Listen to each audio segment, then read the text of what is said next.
Good morning, ladies and gentlemen. Welcome to the Mutual UFO Network's 1994 International UFO Symposium. We're glad you're here. My name is Ellen Stewart. I'm the State Director for Texas and your symposium chairperson. Before we begin, I would like to thank all our volunteers for their excellent service and effort both before and during the conference. We hope you enjoy the conference, and if there is anything we can do to make your stay here more enjoyable, please let us know. You saw the tribute to Ron Johnson. I'm a little teary-eyed. We lost a dear friend here in Austin. I hope you remember him at this conference. He's been at practically every conference, I think. I'm sure Walt will say a few words about him. At this time, it is my duty and pleasure to introduce our MC for the symposium. He is a member of MUFON and a longstanding member of Toastmasters International. I present for your welcome, Ed Surma.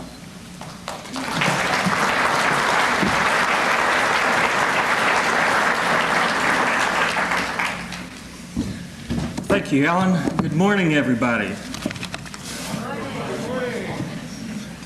Don't overwhelm me with your enthusiasm, please. Good morning, everybody. Good morning. There we go. As Ellen said, my name is Ed Surma. I will be your Master of Ceremonies for this symposium. We have a very exciting conference this year. I've talked to just about all the speakers. They're going to be great, and I know you want to get this conference started. Very important announcement, and from what I can see, everybody has already done this also, and that is to please wear your badge. Your badge is the only way we have to acknowledge that you are a paid attendee at this symposium. Our committee members were Ellen Stewart, Monty Stewart, and Dr. Joe. I don't know where you are because I cannot see a thing, but let me tell you, they worked long and hard to put these together. And in case anybody hasn't figured out, there is a souvenir slide in here. There's some Gulf Breeze photos, there's some crop circle photos, and there's some historical UFO photos. You know, nice souvenir. You can view them through a slide projector or a slide viewer. But please, you know, to make them happy, make our job easier, make it easier for the CIA to identify you, please put your badge on, okay? I love UFO people. They're great. For those of you who have seen an earlier version, some of the early versions of the symposium schedule, you'll notice that Richard Hall is not here today. His paper is in the proceedings. However, Richard Hall had a medical problem. I believe it was hip surgery, and therefore he was unable to attend today. So please join me in sending your best wishes and prayers to Richard Hall. Make sure he has a speedy recovery. Okay, that's it. It's time to start the show. Yesterday was July 8th. On that date, 47 years ago, the United States Army Air Corps announced to the world that it had captured a flying saucer. 3 hours later, Brigadier General Roger Ramey said, in effect, just kidding, that what they had recovered was a balloon with a radar target. And I'm sure all of you know that this started one of the most intriguing cases in ufology, one that is still being debated and investigated today. However, that Roswell case could have died. All of the UFO cases could have died. A lot of amateur groups investigated this and other sightings and came away with ridiculous, unscientific conclusions. Some groups like Grudge, Blue Book, and Condon. Thanks, Mom. However, a lot of individuals, mostly volunteers, who got no reward and sometimes to their detriment, joined together to keep studying this great mystery of ufology. For over 25 years, the Mutual UFO Network has investigated, published, researched all areas of UFO sightings, UFO encounters, and so on.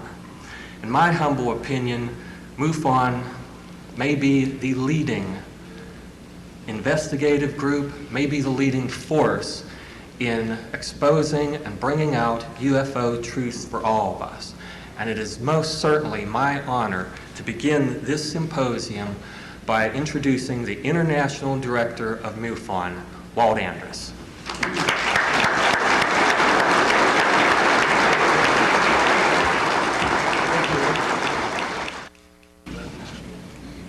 You notice the tribute to Ron Johnson early in the game on the film, and we would like, on June 9th this year, here in Austin, Texas, Ron Johnson, our Deputy Director of Investigations, our Vice President of the corporation, was attending an SSE meeting, annual meeting here in Austin. On June 9th, Thursday, he died suddenly right at the meeting, only 44 years of age, which is too young to go. We had made plans in our executive committee that we're about 10 years apart, so we have a means of succession as we go through years. We've watched other groups die after the officers died. The organization disappeared in the case of APRO. But we didn't plan to lose Ron Johnson because he was certainly an up-and-coming light in the entire field of UFOlogy, having been a member of MUFON for 20 years in several different capacities. He was also a radio amateur, and ham radio operators recognize their lost members by addressing them as silent keys. A silent key, in other words, you're no longer sending or on microphone. So we'd like to take 1 minute, if you all stand, and 1 minute of silence in recognition of Ron Johnson.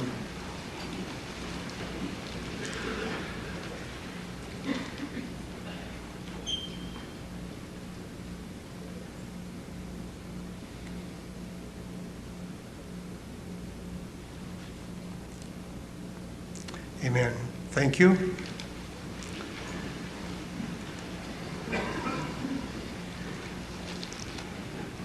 As I look out in the audience, we can't see a soul. It was to recognize someone laughing at one of his jokes, and I'm glad they did it. Each year, we publish our International Symposium proceedings, and this year in particular, since it's our 25th anniversary, we've gone with our MUFON blue from the banner, and of course, everything in silver. Also, each year we dedicate the symposium proceedings, and we keep that within the executive committee, so it is somewhat super secret. The gentleman that we've dedicated to this year is present, but I can't tell if he's sitting out there right now or not in the darkness. I will read the brief dedication. The MUFON 1994 UFO Symposium proceedings are respectfully dedicated to Stanton T. Friedman. Each year, the proceedings are dedicated to the person who has made the most outstanding contribution to the Mutual UFO Network during the past years in advancing the scientific study of the UFO phenomena and demonstrating positive leadership as determined by the MUFON Executive Committee.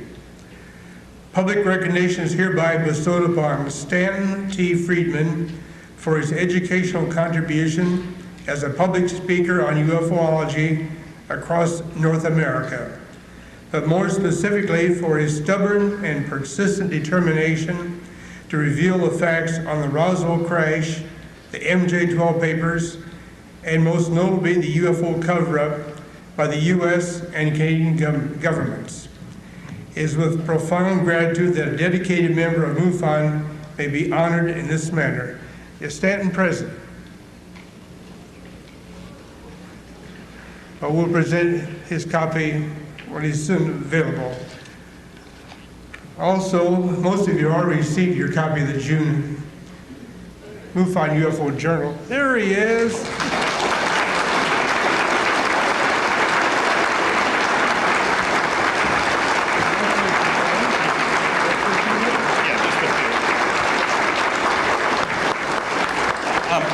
I got invited to speak at this conference.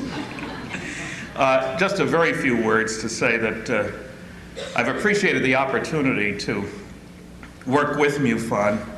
I've spoken at numerous conferences. I've met with MUFON people all over the country. I don't know of a better group, in today's world at least, pursuing truth about flying saucers. The job isn't over. We've got a lot of work to do. We have to watch our own camp, make sure we check things out. If I had been invited to speak at this conference, I would have spoken about fraud in ufology, covering the waterfront, from Carl Sagan to Guy Kirkwood to Bob Lazar. Might as well put the needle in a lot of places at once. I've talked about Phil Klass at previous ones, so I won't honor him here. But I think we need to check and double check and verify. I think it's going to be an exciting year for ufology, getting the media involved. But I hope you all understand that because it's on a computer net or on television or in some newspaper doesn't make it true. Don't settle for accepting what somebody else says about any aspect of ufology. Check it out. Ask for evidence. Don't be apologist ufologist. Don't be closet ufologist either. Tell it like it is. I've never had a tomato thrown at me, never an egg. I've come on very strong, 700 lectures all over the place. It's okay to speak out, but make sure you have your facts in gear before putting your mouth in gear. So I hope you all enjoy the conference. I'm looking forward to it. Thank you for the honor. On to next year.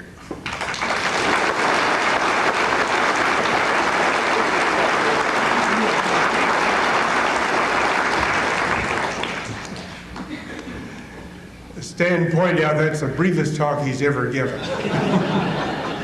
But we must say that when he said public education, Stanton Friedman has been one of our featured speakers at more MUFON symposia than anyone. He passed up Dr. Heineck after 1986. So I'd like to turn the program right back over to Ed Sermon, our program chairman and MC. Ed? Thank you, Walt. Thank you.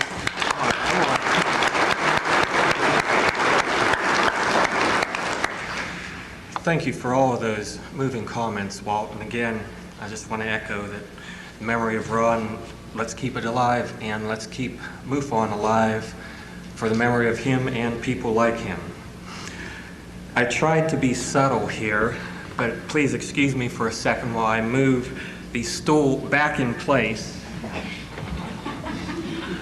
I wanted all of you to think that Karla was tall. As Walt said, our first presenter today is Dr. Karla Turner. She was a full-time professor of English, but in 1988 her life took a slightly different turn. Her book, Into the Fringe, which is available in the vendors area, documents her family's experiences with UFO sightings and abductions. She is now a full-time abduction researcher based in Arkansas and is very active in publishing and lecturing on UFO phenomena. Her current work is entitled Taken Inside the Alien Human Abduction Agenda. Her presentation today is called Alien Propaganda, Fantasy and Fact. And so, will you please welcome the much taller and very honored Karla Turner.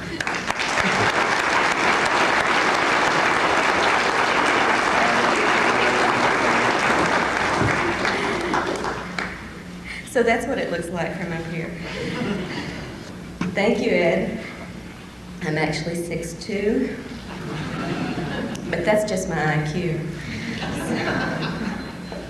And good morning, everyone. I want to thank Ellen and Monty and the rest of the Austin MUFON organization for being such wonderful hosts for my husband and me. And this is our first time to participate in a MUFON conference, so you're making a very good impression. I am very pleased to be able to speak with you today, especially as the first speaker, because after this I can really relax and enjoy the rest of the conference. The topic of my presentation is the Alien Human Abduction Agenda, and I think it's such an important one I'm ready just to jump right in, but I think there are a few of you who may wonder who I am and why I'm up here, so perhaps I ought to introduce myself. I'm an abductee.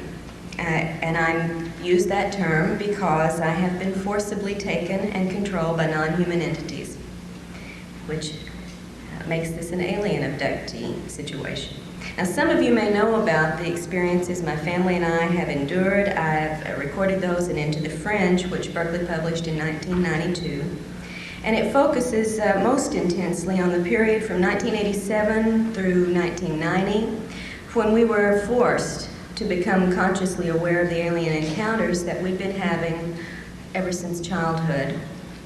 And it also relates much of what we learned about earlier encounters through a lengthy investigation in conjunction with the researcher Barbara Barthlick. But I did have a life before Fringe that was very happy, very fulfilling, and I think reasonably normal considering the fact that I came of age in the 1960s and the hippie generation. I do have a provocative little theory about the relationship of the hippie generation to the abduction phenomena, but I think that's going to have to wait for another presentation. In my 20s, I traveled around the world, and yes, I did it with a backpack. I married, I had a son, and I managed to earn a couple of degrees along the way. I got a bachelor's in English from California State University in Sacramento. And I received and I know this sounds a little strange, but I received a master's in American Studies from the University in Nottingham, England. They have a different view. It was a very unusual course. In my 30s, I settled down a little bit more, and I continued to raise my son. I also managed to earn a PhD in English while teaching college for 12 years. My son is now grown. He holds a master's in physics. He's married and raising his first child, so there is sweet revenge in this world. My husband and I was divorced and remarried in the late 1970s. My husband and I have moved in the last 3 years to rural Arkansas, where we live deep in the woods on a mountainside near the Arkansas River. And outside of ufology, which for me is anything but a hobby, I do have other interests and activities. I love visiting with my grandchild. I study the usefulness of the wild plants that grow on the mountainside where we live. I have a great deal of fun playing with my chihuahuas, and I enjoy the music and the concerts of Bruce Springsteen. So I do have some other interests here. Old hippies never give up their hobbies, you know. I quit teaching college in 1991, and since then have devoted, as was mentioned earlier, all of my efforts to abduction research, beginning first in conjunction with Barbara Barthlick when I was in Texas, looking into reports in the Texas-Oklahoma area, and then later independently, researching cases around the country. My most recent work is reported in the new book, Taken, that was referred to also earlier, that was published this past April by Keltworks. And I hope we will, by the time I'm through talking, understand all of the connotations that I imply with the title, Taken. It is not just the abduction aspect that I'm talking about. As both an abductee and a researcher into other people's experiences, I feel that I have a somewhat expanded context or knowledge of this phenomenon. My own experiences have taught me many things about the nature of alien activity, but that insight has been greatly expanded by the context of so many other reports I've been able to study, and it has helped me to see well beyond the limits of the individual experience. If we judge the entire phenomenon only by our personal experiences, we're going to get a very distorted view. The context, the patterns, the unique elements as well as the similar elements are all very important for us to have a chance of a glimmer of understanding what may be behind this phenomenon. Yet even having been through these things, lived with people who've been through these things, and studied literally hundreds of personal and first-hand reports about these activities, I know very little about the alien agenda behind this activity.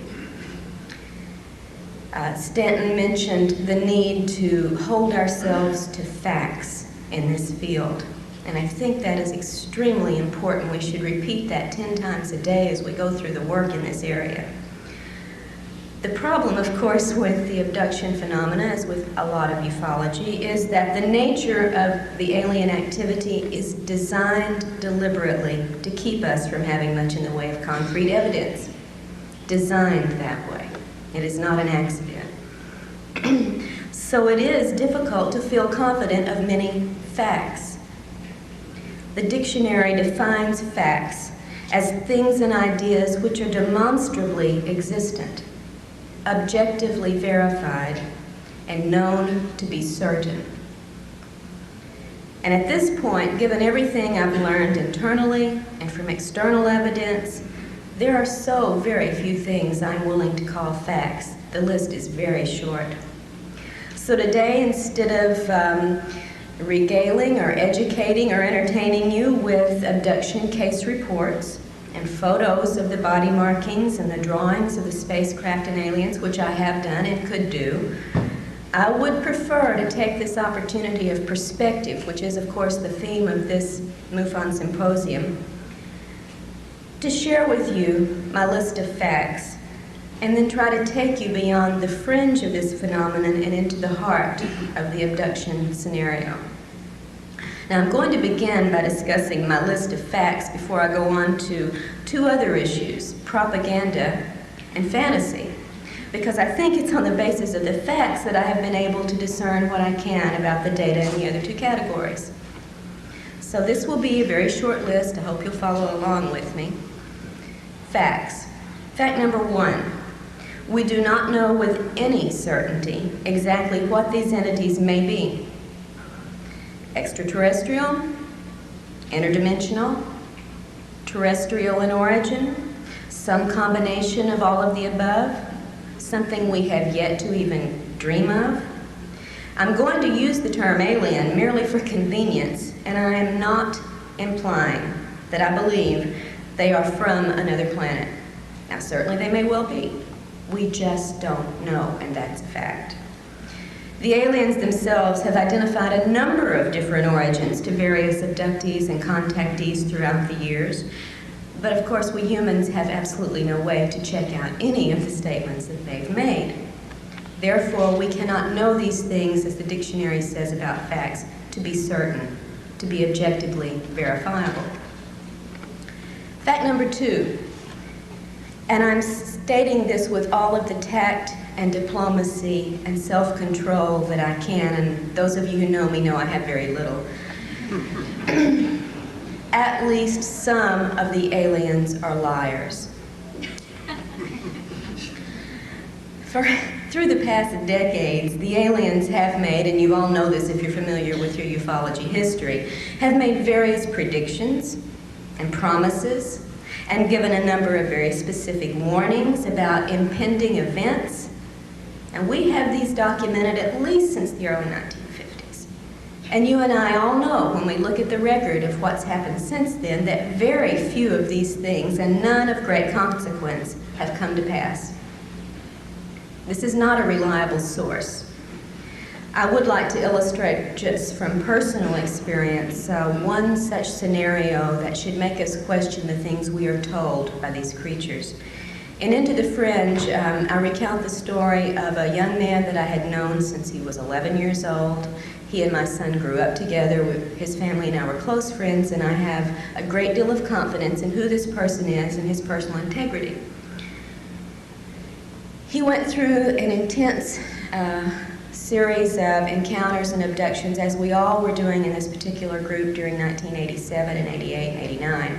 And one of the entities with whom he had repeated, almost regular contact was an entity who described itself as an interdimensional being, stating that its group was 10th dimensional and knew about the 11th, the way we know about the 4th dimension. This entity would appear in various physical guises during its encounters with James. Sometimes it would be a nebulous form, sometimes it would be a human-looking woman, but sometimes only her head, sometimes her head and her hands if there was something she wanted to show him. So it varied. At one point in an extraordinary weekend of events, which are recorded in detail in Fringe, James was compelled to go out of state to a particular area. He was at his grandparents' house and was abducted in the middle of the night and taken to a hill a few miles from there where this woman materialized in full form this time. All the body parts were there. At that time, she told him that within 5 years of that date, he and a few other people, including us and several others in the area, would be activated to perform our jobs, our tasks. That it didn't matter where we would be at that time, it didn't matter what we were doing or what we wanted, we would do our jobs. The woman told him he would know this was true because she was going to give him a series of predictions of events that would come to pass from this date through the 5-year period. And she began by telling him about a situation that was occurring right that moment several states away with people he knew so he could check this out to see if it was true. He certainly did. We all checked it out, and it was exactly true. What the woman had told him going on in the other states actually had happened, was verifiable. Of course, this made of James a believer. James was a valedictorian in a private, prestigious school. He had a career ahead of him where the sky literally could have been the limit. But the woman had told him in 5 years, you will be turned on to do your job. It doesn't matter what you're doing or where you are. And you will know this is true by the things that occur. The first thing made such an impression that she was telling the truth that James's life was put completely on hold. He dropped out of college, he gave up his plans for a career, his personal relationships became irrelevant, and he thought, I've only got 5 years, I should party, I'll make enough delivering pizza on a part-time basis that I can do the things I need to do before they take me over. Of course, none of the rest of the events occurred, but his life was effectively altered to his detriment by the lies that he had been led to believe. And you know, the best way to get someone to believe a lie is to sandwich it between a few truths, which is what, of course, the woman did. The 5 years, by the way, ended in August of 1993, and we're all still doing what we want, where we want, and we're not doing our alien jobs. The aliens have given a number of stories to people throughout the years about who they are, where they're from, and we have a list, if you compile this, and at one point I think I tried to, a list of planet origins for these beings that include everything from the planet Lanacane to Banlon. They also have given us a variety of explanations as to why they're here and why they perform certain procedures. Often, however, these explanations are contradictory. And without going into a great deal of detail, I will point out just one example. I report on this in the book Taken. Several people, abductees, that I have personally worked with, have been shown cloned bodies aboard craft or in facilities. And we'll talk a little bit more about the details of these in a moment. Just for purposes of the deception and the lying capability, I will use this little story. Pat, who's one of the cases in my book, was shown a copy of her body that was in storage with a number of other human bodies. She was told it was for the resurrection. And if you know your Bibles, you know when the resurrection comes, we will all get new bodies. Pat was raised in a very simple Christian fundamentalist background. The aliens, throughout their encounters with Pat and her family, had used the religious symbolism to bond with the family and to instill confidence in them. They'd even had Jesus beam into the room at one point when the Greys were abducting the grandmother and say, "It's okay, they're with me."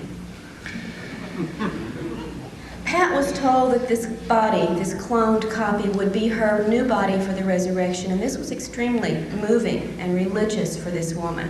However, another woman, also reported on in the book, was shown a copy of her new body in an entirely different scenario, of course, and was told, in fact, if she didn't cooperate with the agenda the aliens had picked out for her, she could be replaced with that body and nobody'd ever notice the difference. And in a third case, we actually had that occur on a temporary basis. A woman was abducted on her way to work and shown on a viewing screen her clone going to work in her place, and nobody knew the difference. So, are these bodies for the resurrection, blessed by God Himself, or are they threatened potential replacements? Aliens didn't get their stories quite straight in those cases. Fact number 3. In encounters, the human's perceptions are controlled, as are the human's conscious memories. Now, you already are very familiar, probably from the work of Hopkins and Jacobs and others, with the concept of screen memories, especially at the onset or at the conclusion of an abduction event, right? Someone may see a strange owl instead of the ET, or a little gray rabbit by the side of the car instead of an ET, or a beautiful deer, whatever. We're familiar with these screen events. What we may not be familiar with is the fact that the screen techniques go well beyond such temporary uses in the phenomenon. And we'll talk about that a little more later also. We're talking about control in fact number 3. It's also a fact that the perception of pain can be controlled and is controlled during these encounters with the particular abductees, as are feelings of physical pleasure, often sexual pleasure. And of course, the human's emotions are also controlled during these encounters. The fact is, you are in control of these creatures during every encounter, to some degree, more or less, normally more. Fact number 4, false memories can overlay and disguise the actual events of an encounter. And even with regressive hypnosis, the abductee may recall false scenarios. I'm not talking false memory syndrome as so much has been ballyhooed lately in the press. That's not what I'm talking about.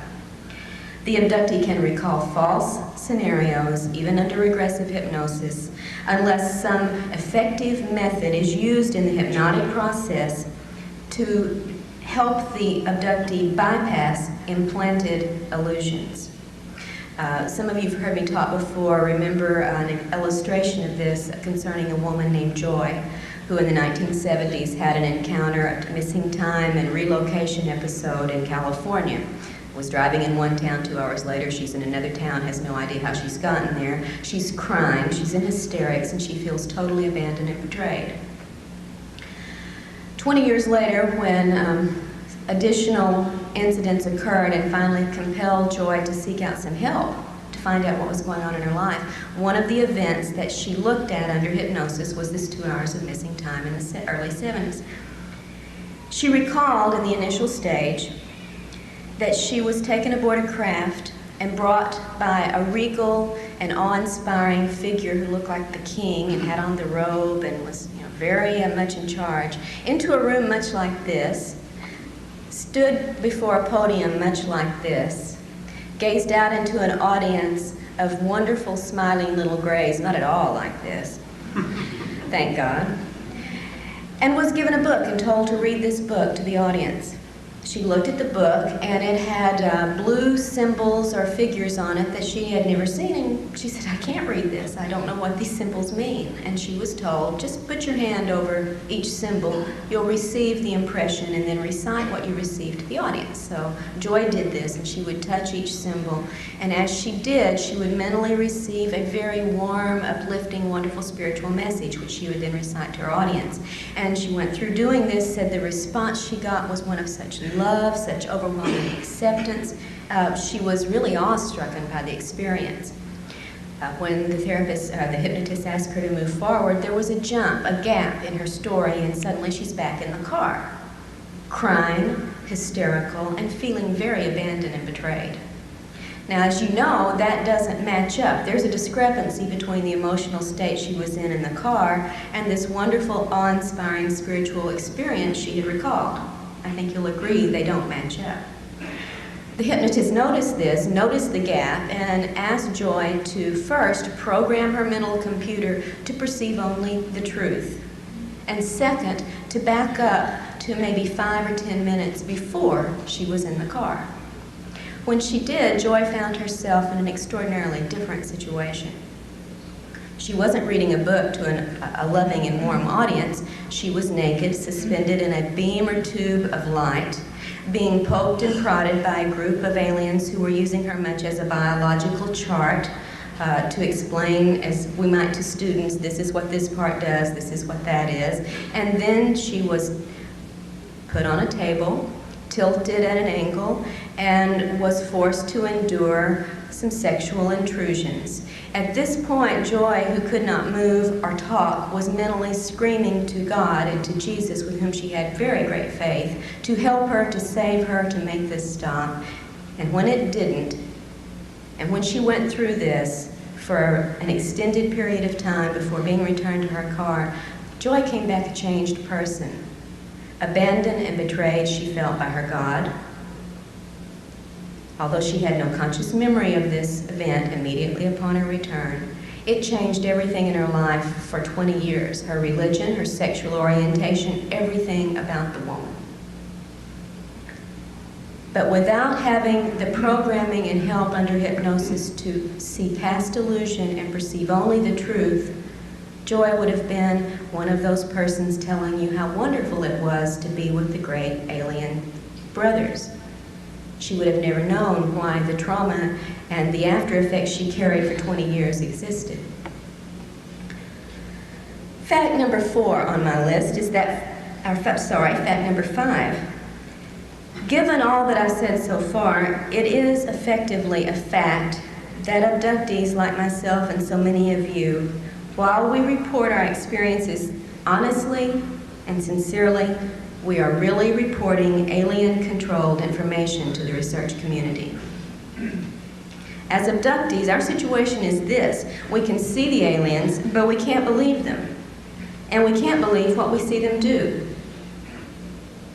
And I know this from personal experience as well as from a number of other investigated situations with very honest, very sincere people who are telling you, just as I have told and others have told you, what we honestly perceived as happening.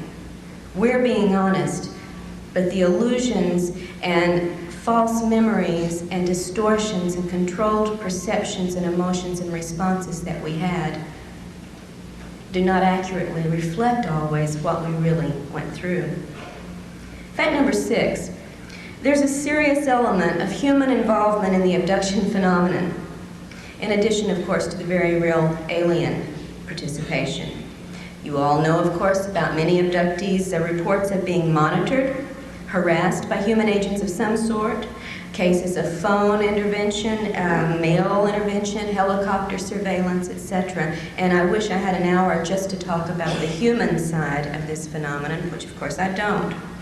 Now, in Into the Fringe, for instance, I did report about my husband's abduction and interrogation and threats by the military group in 1988.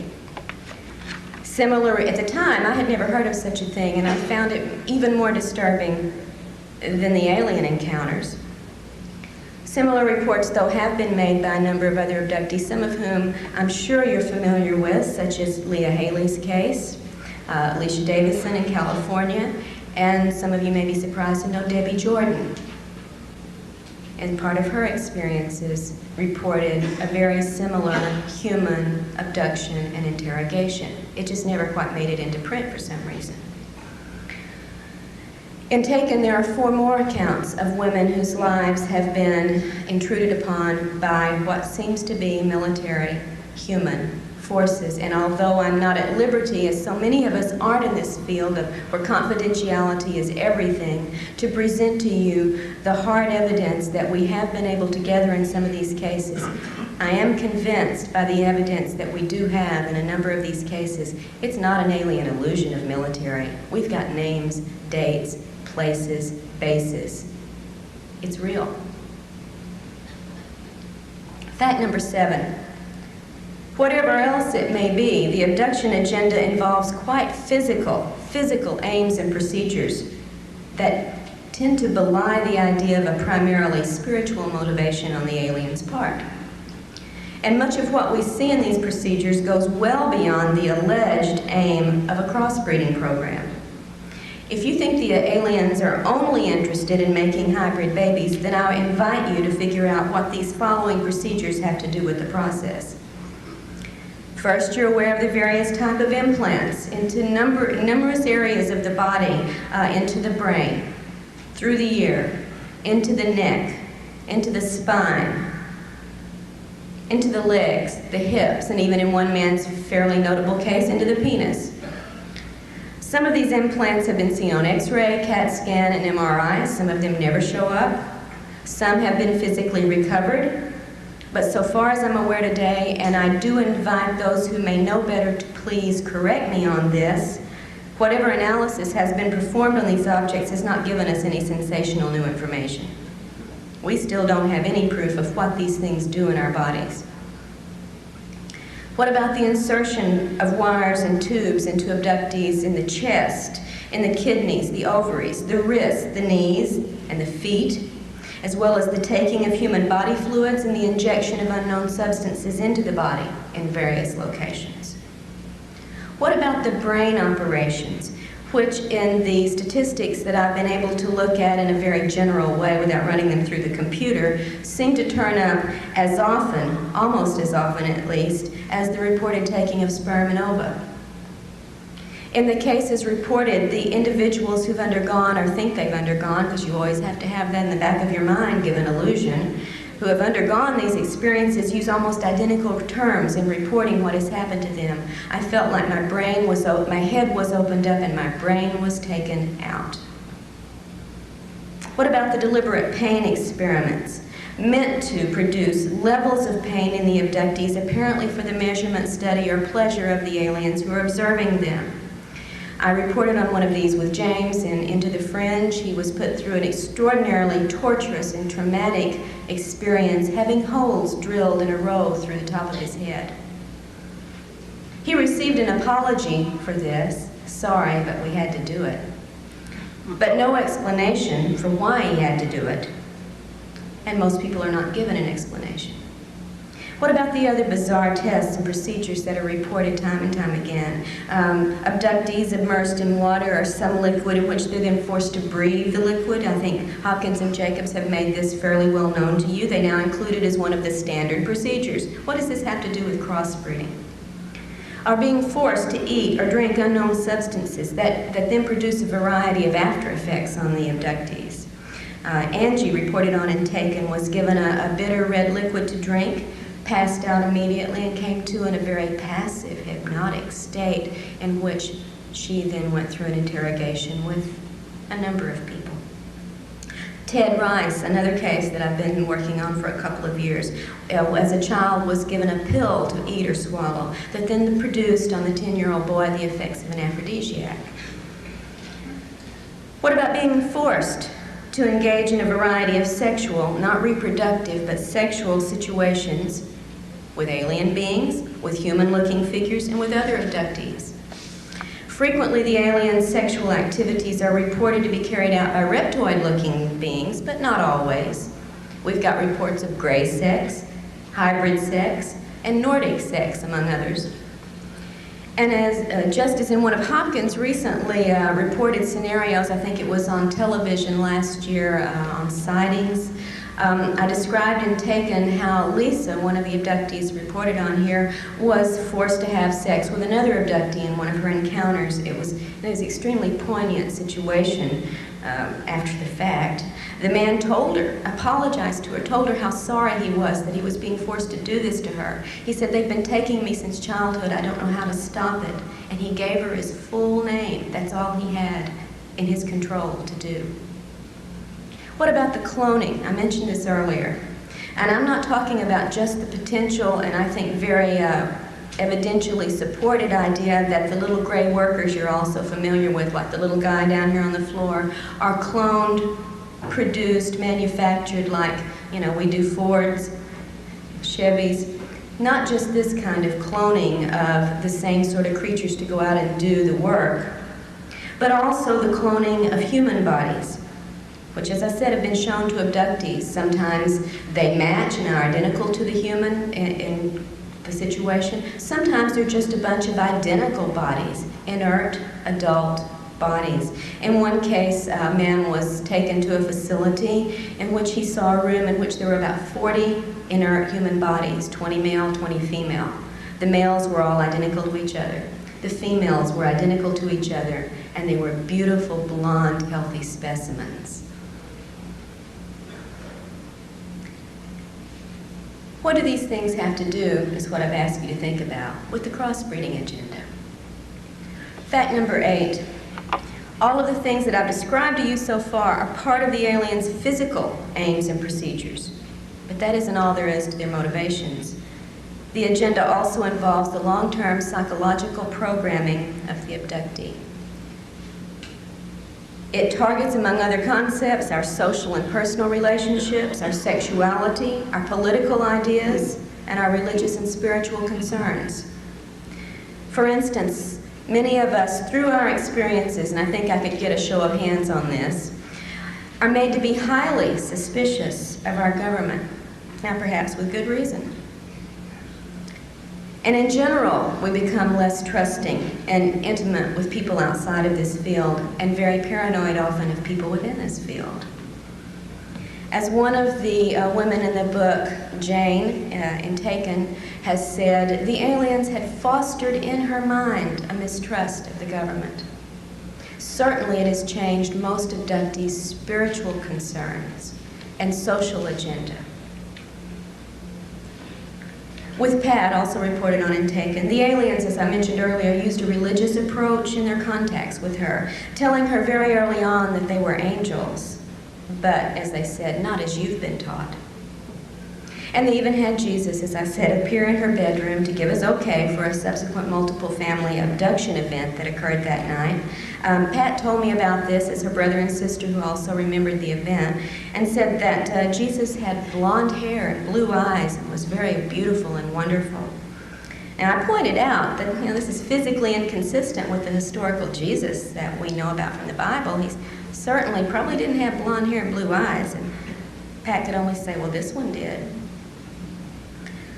On socio-political terms, abductees often find themselves obsessively interested in ecology, animal rights, globalism, but I've yet to see the really hard evidence, other than the ecological side of this, that this is a result of alien programming or a response, a human response to our own experiences, which tend, when one goes through trauma, to make one much more empathetic to others going through trauma.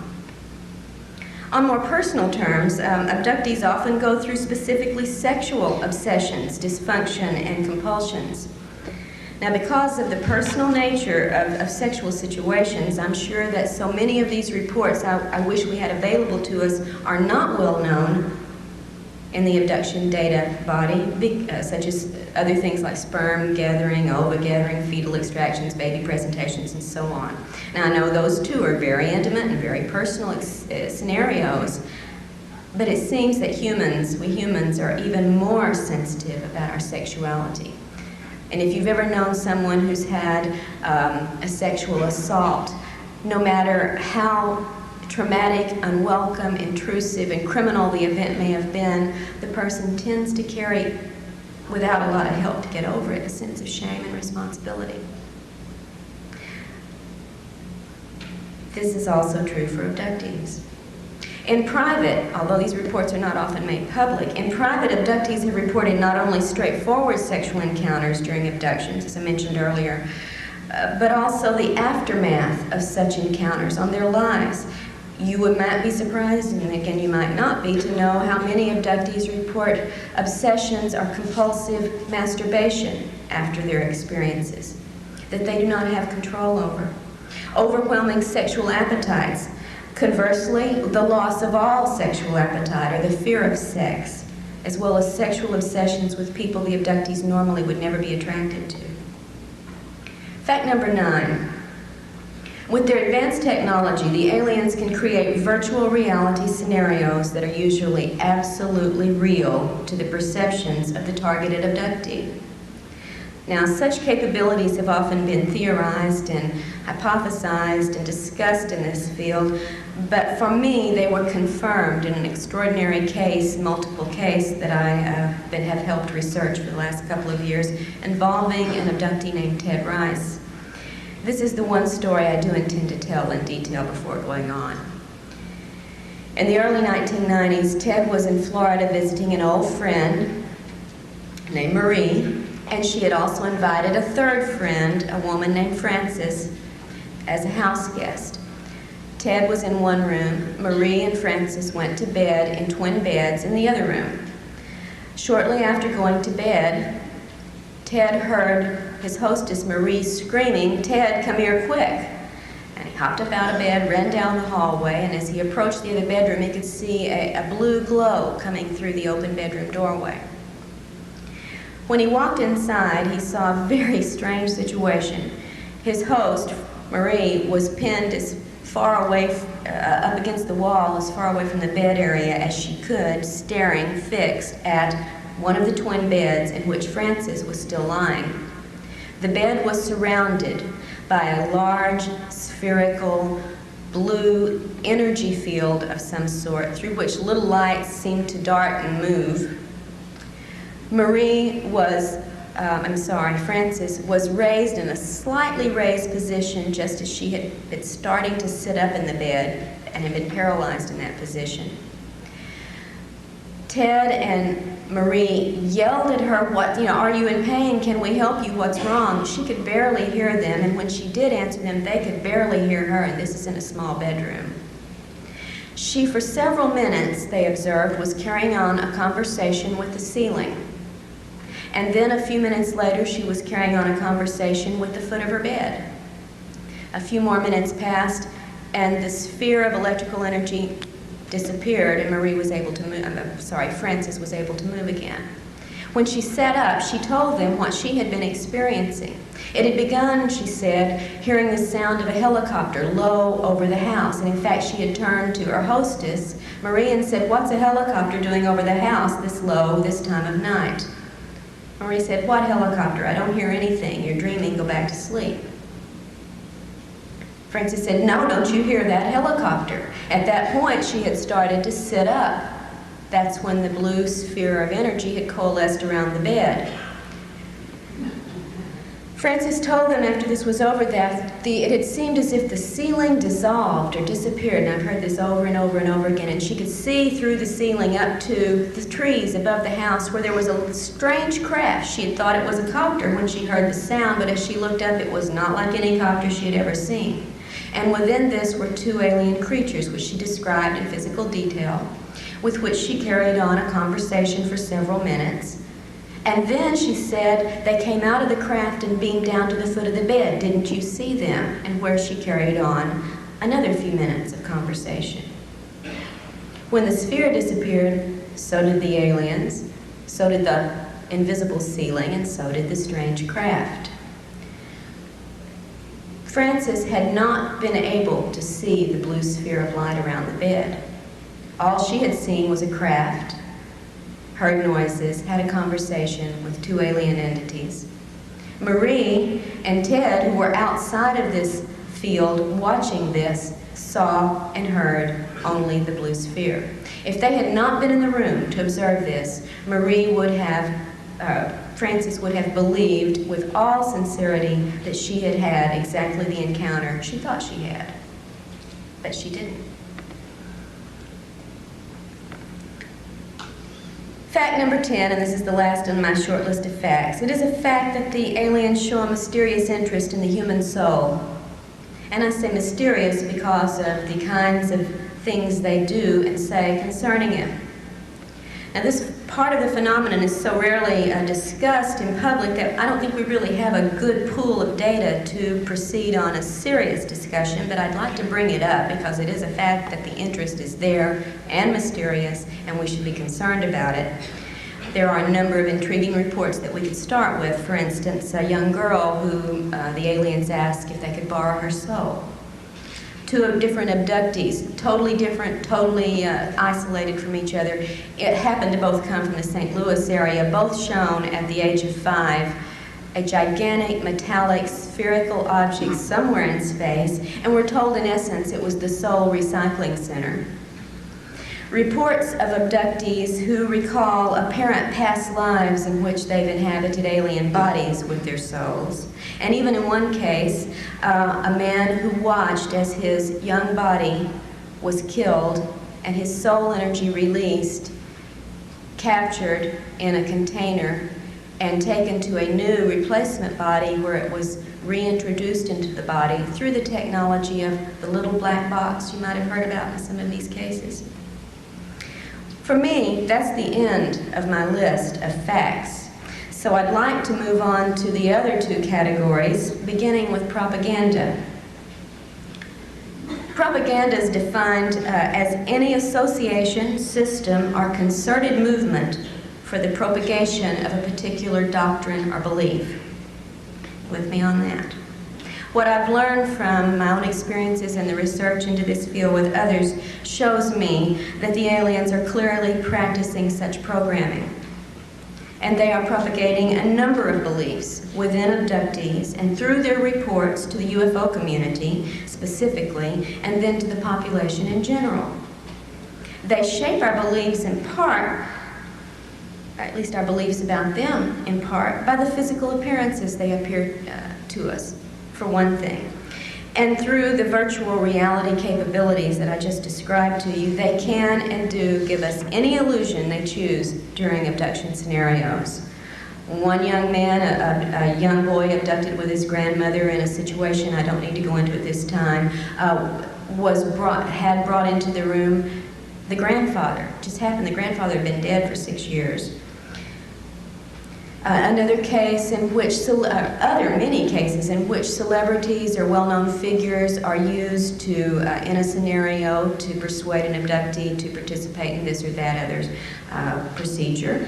Jesus turns up very, very often, and he's always blue-eyed and blonde hair, and I'm sure that doesn't, maybe if we were in India we'd get Krishna, I'm not sure. Masking entities when the illusions have been seen through, and they often are.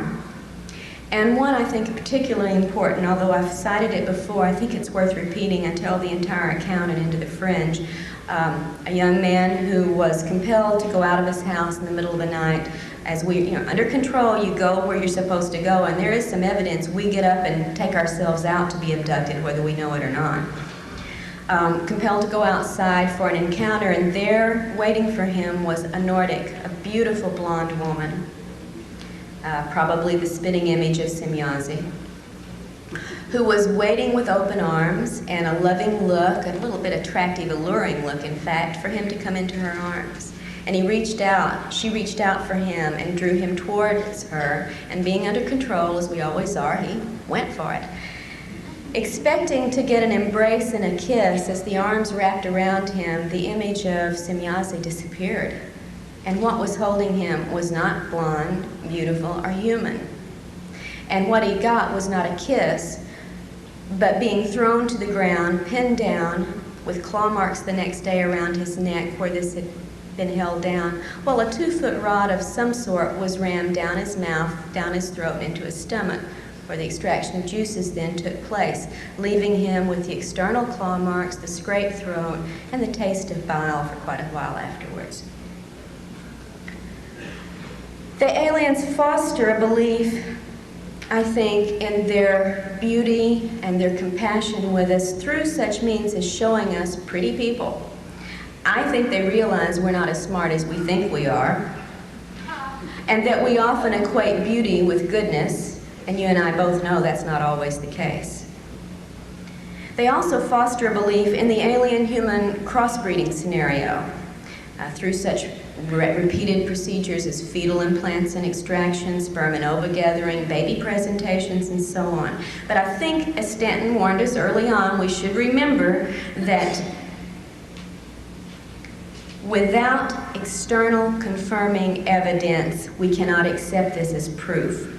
If we believe the aliens in our race can interbreed, however, it serves a lot of propaganda purposes. It makes us think we have some shared commonality, which makes us more receptive to their presence and activities. If we think we share offspring with them, this belief binds us to them even more so, just as royal marriages used to try to bind competing political parties when one wanted control over the other. The crossbreeding scenario also can lead us to see ourselves as subordinate to the aliens and dependent upon them when they tell us this is the only way your race is going to be able to survive. And they reinforce our dependence on them by warning us of the impending disasters from which only they can save us. I wish I had time to discuss what they may really be doing with the sperm and ova and fetal material they take from us, but I have yet to see confirmed proof that it has anything to do with hybridizing either their species or ours. Through the manipulation of what we think they're doing and what they tell us, they also propagate the belief that their intrusions are ultimately beneficial in purpose, in spite of the fact that so much of the specific abduction events are painful, traumatic, and debasing to the person involved. We have many well-known accounts, abduction accounts, or should I say contact accounts, in which a person has been given a very positive, spiritual experience, sometimes with physical healing or expanded intelligence, psychic abilities, and these abductees feel very compelled to go out and tell you about their situations and proclaim that the spiritual benevolence of the aliens is all there is to it. And such reports can almost make you forget about the numerous other reports in which abductees experience great pain, suffering during their abductions, as well as severe, sometimes even fatal physical after effects and emotional distress afterwards. Some apologists for the aliens call such problems unfortunate but unavoidable, as if they were privy to the do's and don'ts of the alien conduct.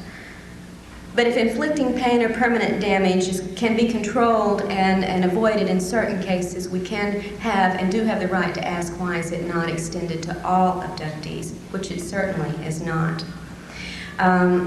Just real quickly, one case I reported in Taken, Beth, a Puerto Rican woman, abducted in the late 1970s along with some of her children and her husband, went through a series of very strange physical and spiritual events during this abduction. Afterwards, suffered with a persistent, weeks-long rash that no one could explain, severe nausea for days afterwards, headaches, blinding headaches, severe hair loss, and such damage to her eyes that she developed cataracts, and she was a very young woman. This called for surgery, of course, to remove the cataracts, and the surgeon found evidence that she had had previous eye surgery, which she, of course, had never had. We have reports over and over of diseases, distress, sometimes fatal situations following immediately upon abductions, as well as the wonderful healing cases that are out there. They do exist, but if they exist for one, why do they not exist for all? And I think we need to ask that. Propaganda techniques also include perpetrating good cop, bad cop situations, or good alien, bad alien situations. You know how many accounts tell of painful, traumatic events taking place during an abduction, and then they stop when the good alien enters, the friendly one, the protector who makes it all better and takes away the pain. Binds us to them. We've got a helper. Reminds me of what goes on in some of the abduction and hostage situations we've been familiar with over the years. These things tend to instill in the abductee a sense of awe, a sense of fear, a sense of vulnerability, and in a very, very strange way, a sense of bonding and identification through that protector alien figure, making us subordinate and vulnerable in our relations with them. The aliens start early in the abductee's life to instill notions that the abductee somehow belongs to the aliens, is alien property, sometimes telling children, as they told me, that they are their parents, that the human parents are not the real parents, that we are their possession. Aliens say they have the right to do the things they do to us. They never show us, however, the warrant for that right. They foster our belief in the crossbreeding agenda. And if all we had to go on was the data related to this, that would be a very acceptable theory, but I hope I've made clear to you by what I've presented heretofore, that's certainly not all there is to the phenomenon. In a handful of cases, well, I don't have time, we're coming to a limit here, abductees have even seen these wonderful hybrid fetuses that are supposedly going to either save their race or our race, depending on which alien you're talking to at the time, deliberately destroyed In one case, blended up as we would do a milkshake, and when the woman, in great distress, protested this, was told in effect by the alien, "Don't get so excited, it wasn't really alive anyway, and don't worry, we won't waste any of the physical material." I wish I could go into a series of other reports along this line that bring block after block of evidence upon which to build the idea that we should not accept hybridizing and crossbreeding as the agenda. But again, time is of the essence. Programming also occurs with the sexual scenarios that are carried out, and again, without getting into the details, they are mostly reported by abductees to be invasive, unwelcome, and traumatic, having after effects on the sexuality of that person, sometimes for years afterwards. There are a lot of details we could discuss, maybe during question and answers we can. In general, alien propaganda seems designed to promote the superiority, the proprietary nature, and the benevolent status of the aliens, and the subordinate dependent position of humanity. To close, I'd like to talk very quickly about the issue of fantasy. Fantasy refers in some of its definitions to suppositions resting on no solid ground. And I think you can see already we've had alien fantasy perpetrated upon us in scenarios. I think more disturbing sometimes is the fact that there's come to be such a strong element of fantasy or fantastic thinking in the abduction research community, so that we've made the mistake of basing our theories and ideas and responses upon what is essentially alien-controlled reports from abductees that cannot be taken at face value, even by those of us who go through them. These have led to fantastic theories, those with no basis on solid evidence. And you and I have heard many, many of these statements made to the point where it's divided the community into a point where we now refer to camps of opinions, as if the soldiers on one side of the field are getting ready to take on the soldiers on the other. And this is not the way it should be. We base our theories on fantasy, and we're never going to find the truth. I wish I could end with this reply to one of the statements I consider fantasy-oriented. The aliens must be benevolent because they have the ability to conquer us, and they haven't invaded us. If they wanted to conquer us, they could. Therefore, they must be our friends. And my reply first is, every time a person is abducted, there is an invasion. Also, please remember, there are many more sophisticated ways to invade than to use weapons of mass destruction. If they can control and manipulate the way we think, the things we see, and how we emotionally respond, they don't need those weapons. I have to bring this to a close, and I would like to say that we must, I think, get rid of the fantasy element in our thinking in this field. We have our own human needs and desires that also help shape our thinking, not just the alien control data that abductees report. We do not want this to be a bad situation, therefore we don't let ourselves think it could be. We do not want to think our government is involved in any way in this because it's too frightening. The implications are far too frightening, so we ignore them or deny them or rationalize them. We feel so helpless sometimes to affect any change in the abduction scenario that we forego focusing on the big questions and resign ourselves in effect to abductee therapy, which of course is necessary, but it's not abduction research.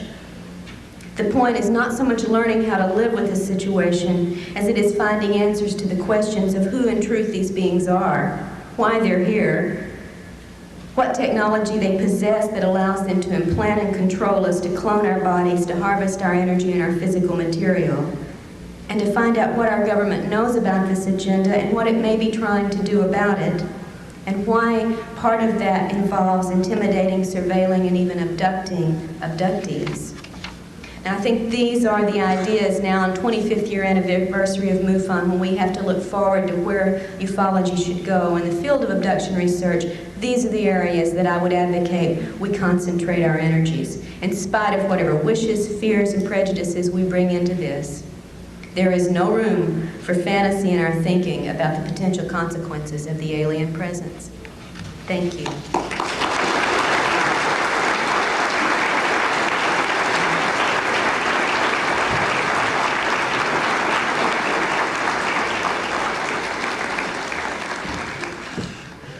Thank you, Dr. Turner. Ladies and gentlemen, I'd like to ask you to please remain seated. The next speaker is going to start in about